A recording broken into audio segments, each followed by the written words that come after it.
I've always said that President Kiir is a very smart leader.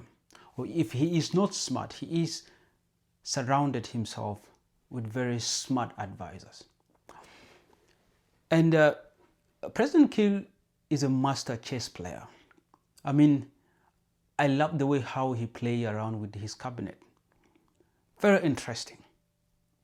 So last night we all noticed that there was series of presidential decrees issued through the South Sudan Broadcasting Corporation, SSBC, decrees that swept in and out new leaders or ministers and other positions, and others were also swept out. And in this video, I intend to bring to your attention the tactics and the intentions of President Kiir that can easily be interpreted from the decrees that were issued last night. I mean, among the decrees and appointments that were made last night, there are quite a few that have actually caught my attention. And they appear very, very interesting. And they've actually tried to deepen my intellect. And I try to think so deep about the intentions of these appointments. And perhaps what would be the impact of these appointments or these positions in the next few days or perhaps weeks. And that's exactly what I intend to explain on this video. Among the series of decrees that were issued last night by President Kiir, there are a few of them that actually were outstanding. And there are only 3 or 4 of those appointments that have actually, to me, they are very interesting. And I'll be very eager to see the outcome or the intentions in the next few days. If we look, starting with the state level, last night we saw a political comeback for the governor of Central Equatoria State, Emmanuel Adil, after 2 years of being in the political wilderness. He was reinstated and Mujung dismissed or taken out from his from his position as the governor of Central Equatoria State. And the reason why I feel Kiir is a tactician here is that, when he brought in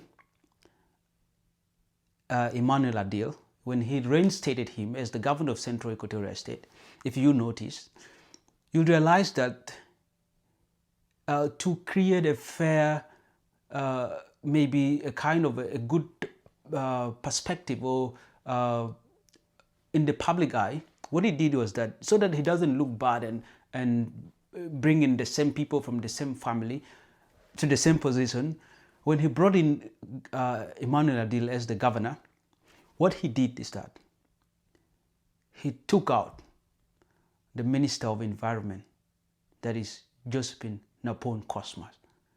I don't know if you're looking at that tactics, and we all know that Josephine is perhaps the wife or a partner to the governor of Central Equatoria State. When Adil was taken out from the position of the governor of Central Equatoria State, initially, Kiir kept Josephine Napon Cosmas as the Minister of Environment and perhaps Energy. He kept it so that it brings the balance. It doesn't, you don't want to create some kind of a hatred by taking the same people at the same time. And this time around, when he reinstated Emmanuel Adil, he disposed Josephine Napon, who is the wife of Emmanuel Adil. I don't know if you're seeing that tactics. Very interesting. That is one. The most interesting appointment that happened last night is the appointment which brought in the former presidential press secretary, Aten Wek-Aten, and made him as the cabinet minister for information, communication, technology and postal services, or Minister of Information, and perhaps as a government spokesperson, dismissed Makwe from the same position and takes Makwe to the position or to the docket of justice. And then they went on and dismissed Honorable Dr. Akech Gang, the former Justice Minister. Now, I was thinking so deep, what could be the intention of this appointment? What is Kiir's intention? What motivates him to take Michael Makuei from the ICT and Postal Services docket and put him into justice and brought in Atena Work to Makuei's position and dismiss Honorable Gang? Now, I mean, I don't doubt the abilities and capabilities of Makuei. First of all, he is a lawyer by profession. He was a legal counsel and he served as a judge.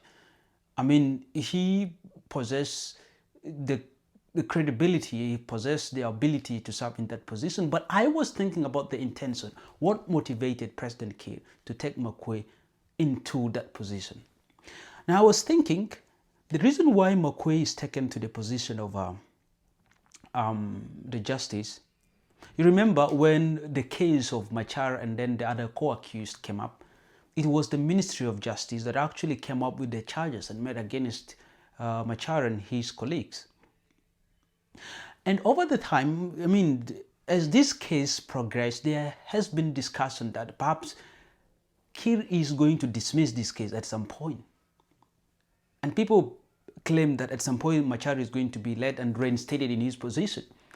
Then the biggest question is, could the appointment of Makuei to the Justice Department or the Justice Docket or the Justice Ministry be a potential move to make Machar a free person, or to dismiss the case so that Machar is reinstated? Could that be the motivation behind, could that be the secret behind Makuei's appointment to the Justice Department? This is something that we need to look out and perhaps understand it in the next few days. That potentially, I'm not saying it's true. By the way, it's not bad to make predictions based on your analysis. But what I'm suspecting is that the appointment of Makuei to the position of Justice Ministry, it's a very, very high indication that there is a potential likelihood of Machar's case taking a different shift in the next few days.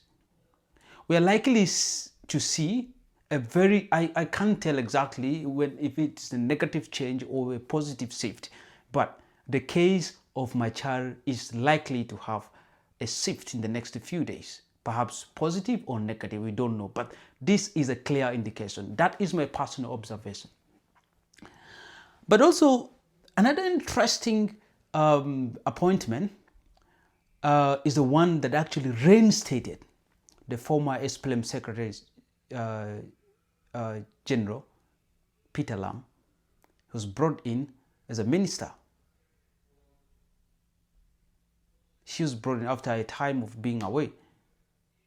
And then I was looking at what could be the motivation behind that, and I feel that, since the issue of Machar has been going on, a section of South Sudanese has always been so much pissed off with it. And these are majority of people who are allied to Machar. So bringing Peter Lam back as a minister, perhaps it's an indication of an appeasement to those people, especially those comes from Machar's community, to feel that I think they are on the safer hands. That is my observation. Very interesting appointments. And I feel that these are the tactics that were used by President Kiir. He has always been that.